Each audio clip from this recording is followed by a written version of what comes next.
जय श्री हरि मित्रों। आज श्रीमद् भागवत महापुराण के प्रथम खंड के भागवत महात्म्य के चौथे अध्याय गोप कर्णो उपाख्यान प्रारंभ आज हम शुरू करते हैं। इसे सूत जी कहते हैं, मुनिवर, उस समय अपने भक्तों के चित्त में अलौकिक भक्ति का प्रादुर्भाव हुआ देख भक्त वत्सल श्री भगवान अपना धाम छोड़कर वहां पधारे। उनके गले में वनमाला शोभा पा रही थी। श्री अंग सजल जलधर के समान श्याम वर्ण था। उस पर मनोहर पीतांबर सुशोभित था। कटी प्रदेश करधनी को की लड़ियों से सुसज्जित था। यानी यहाँ पर श्री भगवान अपना धाम छोड़कर वहां आ चुके हैं जहां कथा चल रही थी। उनके गले में वनमाला यानी अनेकों फूलों की, दिव्य फूलों की माला जो सुगंध बिखेर रही है, वो शोभा पा रही थी रंग बिरंगी।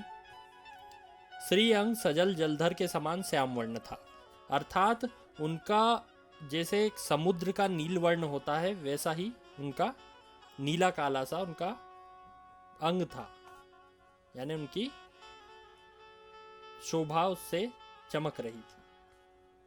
उस पर मनोहर पीतांबर सुशोभित था, मतलब उन्होंने पीले कलर के चमकते हुए कपड़े पहने हुए थे।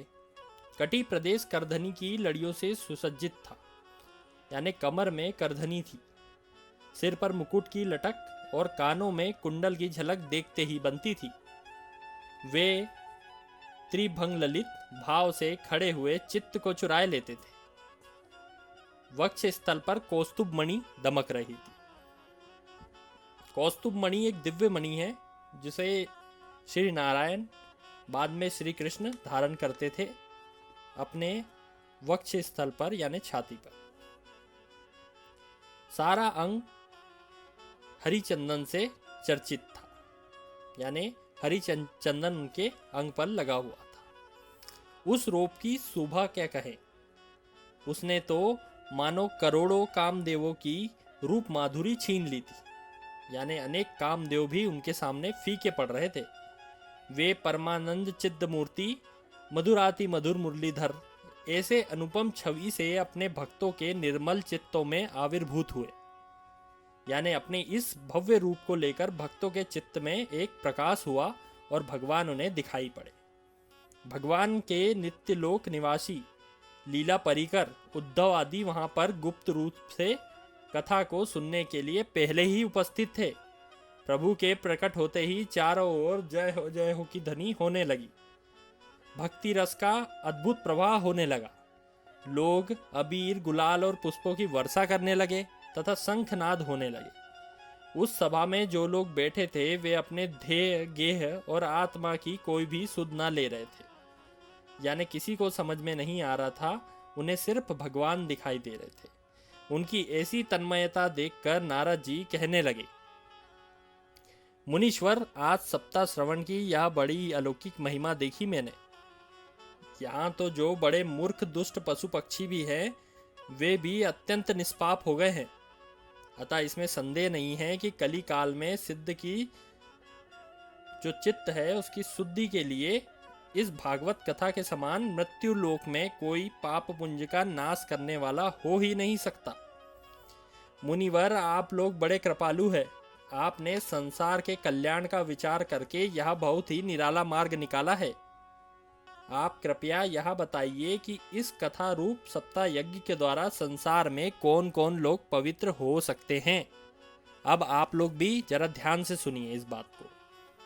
सनकादिक ऋषि ने कहा, जो लोग तरह तरह के पाप कर्म किया करते हैं, जो लोग लगातार दुराचार में तत्पर रहते हैं, उल्टे मार्गों पर चलते हैं, क्रोधाग्नि से जलने वाले कुटिल और कामपरायण हैं, वे सभी इस कलयुग में सप्ताह यज्ञ से पवित्र हो जाते हैं। जो सत्य से च्युत माता पिता की निंदा करने वाले, यानी सत्य से बहुत दूर का वास्ता है, जिनका माता पिता की निंदा करते हैं, तृष्णा के मारे व्याकुल है, यानी इस मोह माया में फंसे हुए हैं, आश्रम धर्म से रहित है। यानी जो 4 आश्रम हमें बताए गए हैं, आश्रम का अर्थ यहाँ पर एक उचित उम्र में एक उचित आश्रम में प्रवेश करना। जैसे गृहस्थ आश्रम में प्रवेश करता है, वृद्ध होने पर वानप्रस्थ यानी जंगल की ओर चला जाता है, उसके पहले भी 2 आश्रमों का वो पालन करता है। जो उससे रहित है, दम्भी यानी ईगोस्टिक बोलते हैं जिसको हम आजकल, है ना, दूसरों की उन्नति देखकर कुढ़ने वाले, ये लोग आपको बहुत मिलेंगे। और दूसरों को दुख देने वाले, कोई भी कमजोर देखा कि उसको दुख देना शुरू कर दिया। वे भी कलयुग में यज्ञ सप्ताह से पवित्र हो जाते हैं। जो मदिरा पान, ब्रह्म हत्या, सुवर्ण की चोरी, गुरु स्त्री गमन और विश्वासघात करते हैं, ये 5 महापाप करने वाले, छल छद्म परायण, कूर्ण, क्रूर, पिशाचों के समान निर्दयी, ब्राह्मणों के धन से पुष्ट होने वाले व्यभिचारी है, वे भी इस कलयुग में सप्ताह यज्ञ से पवित्र हो जाते हैं। जो दुष्ट आग्रह पूर्वक सर्वदा मन, वाणी तथा शरीर से पाप करते हैं, वह भी इससे मुक्त हो जाते हैं। दूसरों के धन से पुष्ट होते हैं, मलिन मल बुद्धि वाले, दुष्ट हृदय वाले हैं, वे भी कलयुग में सप्ताह यज्ञ से पवित्र हो जाते हैं। नारद जी, अब हम तुम्हें इस विषय में एक प्राचीन इतिहास सुनाते हैं। अब आप लोग भी इस कहानी को जरा ध्यान से सुनिएगा। उसके सुनने मात्र से ही सारे पाप नष्ट होते हैं, इसलिए मैंने आपको कहा कि कृपया ध्यान से सुनिएगा। पूर्व काल में तुंगभद्रा नदी के तट पर अनुपम नगर बसा हुआ था। वहां पर सभी वर्णों के लोग अपने अपने धर्मों का आचरण करते हुए सत्य और सत्कर्मों में तत्पर रहते थे। उस नगर में समस्त वेदों के विशेषज्ञ, श्रौत स्मार्त कर्मों में निपुण एक आत्मदेव नामक ब्राह्मण रहते थे।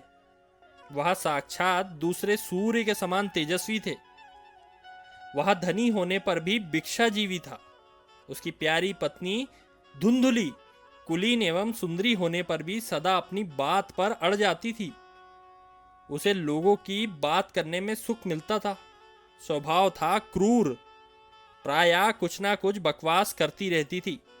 गृह कार्य में निपुण थी, कृपण थी और झगड़ालू भी। इस प्रकार ब्राह्मण दंपत्ति प्रेम से अपने घर में रहते थे और विहार करते थे। उनके पास अर्थ और भोग विलास की बहुत सामग्री थी। घर द्वार भी बहुत अधिक सुंदर थे, परंतु उससे उन्हें सुख नहीं था। जब अवस्था बहुत ढल गई, यानी जब वो वृद्ध होने लगे, तब उन्होंने संतान के लिए तरह तरह के पुण्य कार्य आरंभ किए। वे दीन दुखियों को गौ, पृथ्वी, सुवर्ण, वस्त्र आदि दान करने लगे। इस प्रकार धर्म मार्ग में उन्होंने अपना आधा धन समाप्त कर दिया। तब भी उन्हें पुत्र या पुत्री किसी का मुख देखने नहीं मिला। अब वह बहुत चिंतातुर रहने लगा था। एक दिन वह ब्राह्मण देवता बहुत दुखी होकर घर से निकलकर वन को चल दिया। दोपहर के समय उसे बड़ी प्यास लगी, इसलिए वह एक तालाब पर आया। संतान के अभाव के दुख ने उसके शरीर को सुखा दिया था, इसलिए थक जाने के कारण जल पीकर वहीं बैठ गया। 2 घड़ी बीतने पर वहां एक सन्यासी महात्मा आए। जब ब्राह्मण देवता ने देखा कि वे जल पी चुके हैं, तब वह उनके पास गया, चरणों में नमस्कार किया और सामने खड़े होकर लंबी लंबी सांसें लेने लगा। सन्यासी ने पूछा, कहो ब्राह्मण देवता, रोते क्यों हो? ऐसी क्या भारी चिंता है? तुम जल्दी ही मुझे अपने दुख का कारण बताओ। ब्राह्मण ने कहा, महाराज, मैं पूर्व जन्म के पापों से संचित दुख का क्या वर्णन करूं? मेरे पितर मेरे द्वारा दी गई जलांजलि के जल को अपनी चिंता जनित सांस से कुछ गर्म करके पीते हैं। यानी इसमें ये बता रहे हैं कि उनके जो पितर है वो जलांजलि को भी मतलब गर्म करके पीते हैं, मतलब चिंता देते हैं उन्हें लगातार। देवता और ब्राह्मण मेरा दिया हुआ प्रसन्न मन से स्वीकार नहीं करते। संतान के लिए मैं इतना दुखी हो गया हूं कि मुझे सूना सूना लगता है। मैं यहाँ प्राण त्यागने के विचार से आया हूँ। संतानहीन जीवन को धिक्कार है और संतानहीन कुल को भी धिक्कार है। मैं जिस गाय को पालता हूँ वह भी बांझ हो जाती है। जो पेड़ लगाता हूँ उस पर फल फूल नहीं लगते। मेरे घर में जो फल आता है वह बहुत जल्दी सड़ जाता है। मैं ऐसा अभागा पुत्रहीन हूँ, फिर भी इस जीवन को रखकर मुझे क्या करना है। यह कहकर वह ब्राह्मण दुख से व्याकुल होकर महात्मा के चरणों में फूट फूट कर रोने लगे।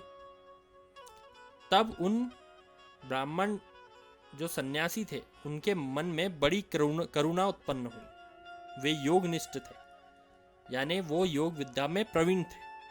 उन्होंने उसकी ललाट की यानी माथे की लेखाएं देखकर सारा वृत्तांत जान लिया।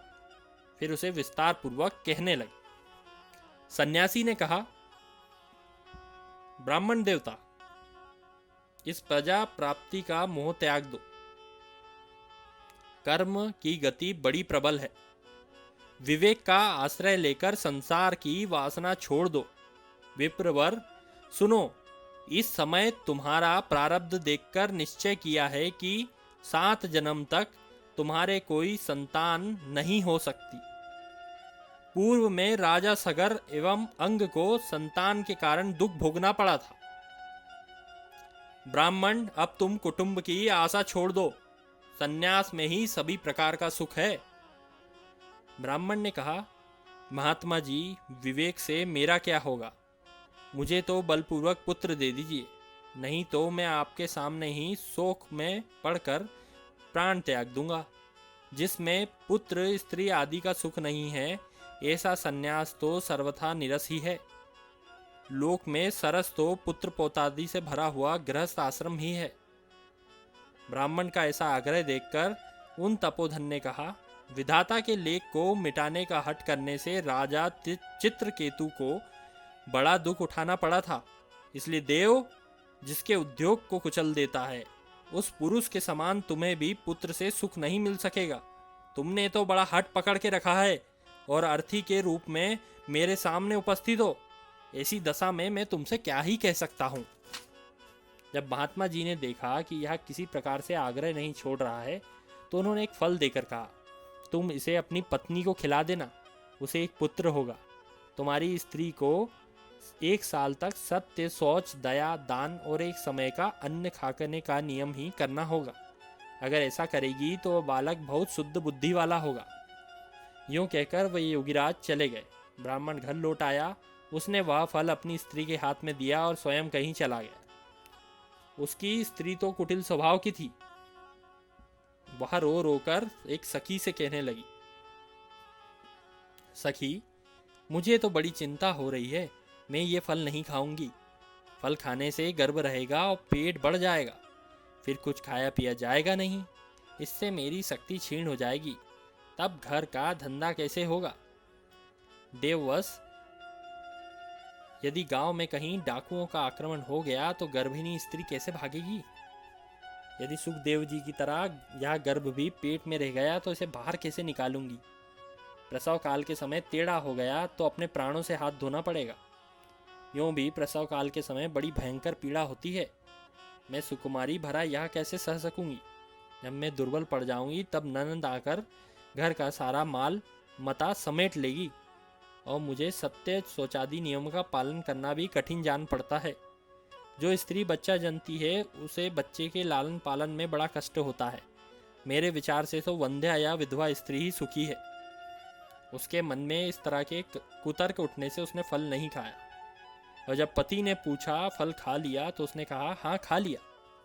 एक दिन उसकी बहन अपने आप ही उसके घर आई। तब उसने अपनी बहन को सारा वृत्तांत सुनाकर कहा, मेरे मन में इसकी बड़ी चिंता है। मैं दुख के कारण दिनों दिन दुबली हो रही हूँ बहन। मैं क्या करूँ। मेरे पेट में बच्चा है। प्रसव होने पर वह बालक मैं तुझे दे दूंगी। तब तक तू गर्भवती के समान घर में गुप्त रूप से सुख से रहे। तू मेरे पति को कुछ धन दे देगी तो वह तुझे अपना बालक दे देंगे। हम ऐसी युक्ति करेंगे कि जिसमें सब लोग यही कहें कि इस बालक 6 महीने का होके मर गया, और मैं नित्य तेरे घर आकर उस बालक का पालन पोषण करती रहूंगी।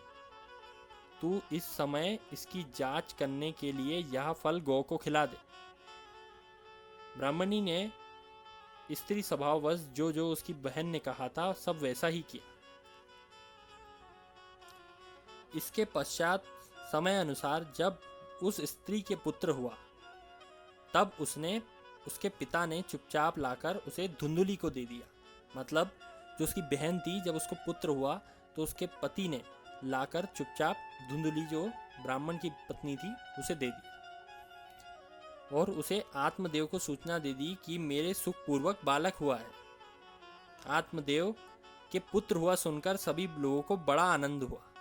ब्राह्मण ने जात कर्म संस्कार करके ब्राह्मण को दान दिया और उसके द्वार पर गाना बजाना शुरू कर दिया। अनेक प्रकार के मांगलिक कृत्य होने लगे। धुंधुली ने अपने पति से कहा, मेरे स्तनों में तो दूध ही नहीं आ रहा है, फिर गौ आदि किसी अन्य जीव के दूध से मैं इस बालक का किस प्रकार पालन करूंगी। मेरी बहन के घर एक बालक हुआ था, वह मर गया है। उसे बुलाकर अपने यहाँ रख लें तो वह अपने बच्चे का पालन पोषण कर देगी। तब पुत्र की रक्षा के लिए आत्मदेव ने वैसा ही किया।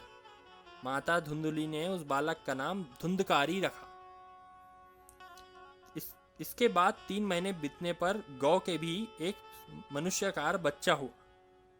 वह सर्वांग सुंदर, दिव्य, निर्मल, सुवर्ण सी कांति वाला था। उसे देखकर ब्राह्मण देवता को बड़ा आनंद हुआ। उसने स्वयं ही उसके सारे संस्कार किए। इस समाचार से लोगों को और भी आश्चर्य हुआ। वह बालक को देखने आने लगे तथा आपस में कहने लगे, देखो भाई, अब आत्मदेव का कैसा भाग्य उदय हुआ है। गौ के भी दिव्य बालक उत्पन्न हो गया। देव योग से इस गुप्त रहस्य को किसी को भी ना पता लगा। आत्मदेव ने उस बालक के कान गाय के कान जैसे देखकर उसका नाम गौकर्ण रखा। कुछ काल बीतने पर वे दोनों बालक जवान हो गए। उसमें गोकर्ण तो बड़ा पंडित और ज्ञानी था, लेकिन धुंधकारी बड़ा ही दुष्ट निकला। स्नान शौचादि ब्राह्मणोचित आचरों का उसमें नाम ही नहीं था। न खान पान का कोई परहेज था। क्रोध भयंकर था। बुरी से बुरी वस्तुओं का संग्रह करना उसका काम था। मुर्दे के हाथ से छुआ हुआ अन्न भी खा लेता था। दूसरों की चोरी करना और सब में द्वेष बढ़ाना उसका स्वभाव बन गया था। वह चोरी छिपे दूसरों के घरों में आग लगाता, दूसरों के बालकों को खेलने के लिए गोद में लेता और उन्हें चट से कुएं में डाल देता। हिंसा का उसे व्यसन हो गया था। वह हर समय अस्त्र शस्त्र धारण किए रहता। बेचारे अंधे दीन दुखियों को व्यर्थ ही तंग करता। चंडालों से उसे विशेष प्रेम था। बस हाथ में फंदा लिए शिकार की टोह में घूमता रहता। वेश्याओं के जाल में फंसकर उसने अपने पिता की सारी संपत्ति नष्ट कर दी। एक दिन माता पिता को मार पीट करके घर के बर्तन भांडे उठा ले गया। इस प्रकार जब सारी संपत्ति सुहा हो गई तो कृपण पिता फूट फूट कर रोने लगा। इससे तो इसकी माँ भांज ही रहती तो अच्छा होता। कुपुत्र तो बड़ा ही दुखदाई होता है। अब मैं कहाँ रहूं, कहाँ जाऊं? इस संकट को कौन काटेगा? मेरे ऊपर तो बड़ी विपत्ति आ गई। दुख के कारण मुझे प्राण छोड़ने पड़ेंगे। उसी समय परम ज्ञानी गोकर्ण वहां आ गए। उन्हें पिता को वैराग्य का उपदेश देते हुए बहुत समझाया। वे बोले, पिताजी, यह संसार आसार है। यह अत्यंत दुख रूप मोह में डालने वाला है। पुत्र किसका, धन किसका? स्नेहवान पुरुष रात दिन दीपक के समान जलता रहता है। सुख का ना तो इंद्र को है और ना ही चक्रवर्ती राजा को। सुख है तो केवल विरक्त एकांत जीवी मुनि को। यह मेरा पुत्र है, इस अज्ञान को छोड़ दीजिए। मोह से नरक की प्राप्ति होते ही है। यह शरीर तो नष्ट होगा ही, इसके लिए सब कुछ छोड़कर वन में चले जाए। गोकर्ण के वचन सुनकर आत्मदेव वन में जाने के लिए तैयार हो गए। बेटा, मुझे वन में रहकर क्या करना चाहिए? मुझे विस्तार पूर्वक कहो। मैं बड़ा मूर्ख हूँ। अभी तक कर्मवश इसने पास में बंधा हुआ अपंग की भांति इस घर के अंधेरे कुएं में पड़ा रहा हूँ।